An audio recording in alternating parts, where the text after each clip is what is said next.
매주 목요일 경제 브리핑 시간입니다. 이 시간은 격주로 한국은행 대구경북본부 연결해서 경제 정보 알아보고 있습니다. 한국은행 대구경북본부 박지원 팀장님 전화로 만나보도록 하죠. 연결되어 있습니다.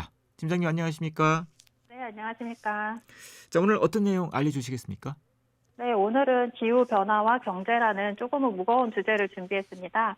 코로나19라는 전염병의 대유행, 폭염과 같은 기상이변 재해가 전 세계적으로 빈발하면서 기후변화의 심각성에 대한 인식이 널리 확산하게 되었고, 주요 선진국을 중심으로 제도적인 대응이 가속화되고 있습니다. 네.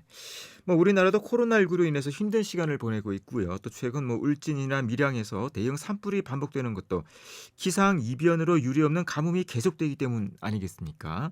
자, 우리나라도 기후 변화 또 그로부터 발생되는 사회 경제적인 영향에서 자유로울 수는 없는 상황 같습니다. 네, 코로나19 확산의 경험은 전염병이나 기후변화 같은 경제 외적인 충격에 대비 없이 직면했을 때 경제 위기가 어떻게 증폭될 수 있는지 보여준 사례라고 할 수 있습니다. 네. 그리고 말씀하신 것처럼 기상 이변으로 인한 인적, 물적 손실 급증을 직접적으로 경험하면서 기후변화에 더 늦기 전에 대응해야 한다는 인식이 국내에서도 많이 확산되었습니다. 네. 자, 그러면 기후 변화와 경제 구체적으로 어떤 측면에서 살펴볼 수 있을까요? 최근의 기후변화 관련 논의는 기후위기 극복과 지속 가능한 경제 성장이라는 두 가지 목표를 어떤 방식으로 조화롭게 풀 수 있을지가 쟁점으로 다루어지고 있습니다.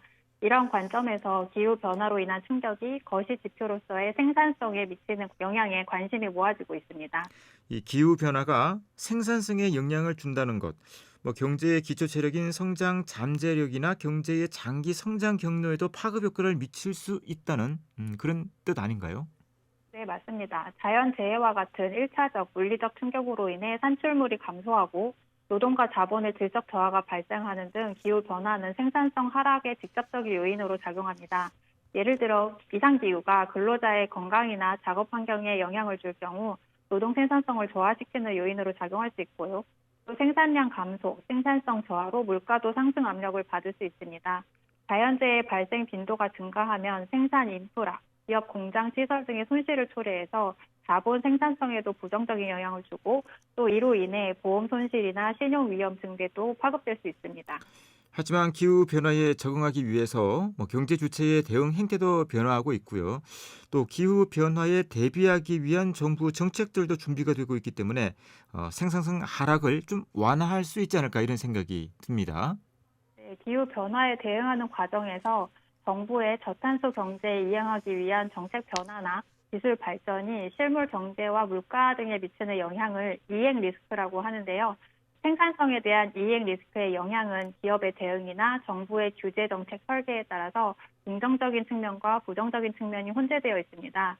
예를 들어 온실가스 배출 규제는 생산 비용 상승, 기업 생산 활동 및 투자 위축 등으로 생산성에 부정적인 영향을 미칠 수 있고 에너지, 철강 같은 탄소 집약적인 제품과 서비스 가격이 상승하면서 전반적인 물가 상승으로 이어질 수도 있습니다.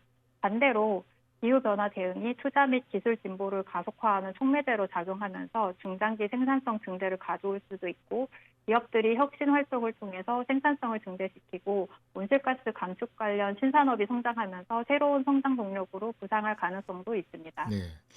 이 기후 변화가 생산성에 미치는 영향에 부정적인 측면이 있고 또 긍정적인 측면이 함께 공존을 한다면 이 부정적인 영향은 좀 억제를 하고 긍정적인 영향을 극대화하기 위한 노력들이 있어야 되겠네요. 네, 맞습니다. 부정적인 영향을 줄이기 위해서는 기후변화와 관련한 불확실성을 줄이는 것이 무엇보다 중요한데요.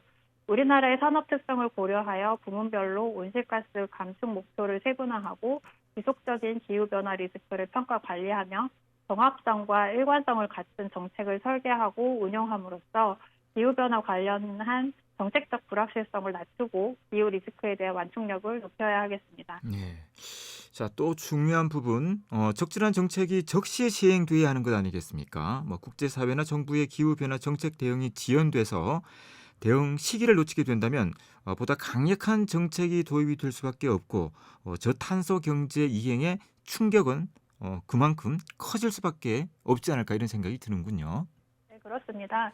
기후변화로 인한 충격은 코로나19와 비슷하게 경제, 사회 시스템 전반에 걸쳐 여러 부문에서 동시다발적으로 위기가 발생하고 회복에 많은 시간과 비용이 소요되고 또 무엇보다도 임계치를 넘어서는 순간 충격이 증폭된다는 특징이 있기 때문에 네. 현대적인 글로벌 공조와 정책 대처가 매우 중요합니다. 또한 저탄소 경제 구조로 전환 시 초기 투자 비용이 많이 들고 불확실성도 크기 때문에 혁신 생태계 조성과 연구개발 투자 육성에 있어서 정부의 마중물 역할이 중요하다고 하겠습니다. 오늘 경제브리핑 기후변화와 경제에 대한 설명 잘 들었습니다. 유익한 정보 고맙습니다. 수고하셨습니다. 감사합니다. 한국은행 대구경북본부 박지원 기획금융팀장이었습니다. 계속해서 광미경 변호사의 법률 칼럼 이어집니다.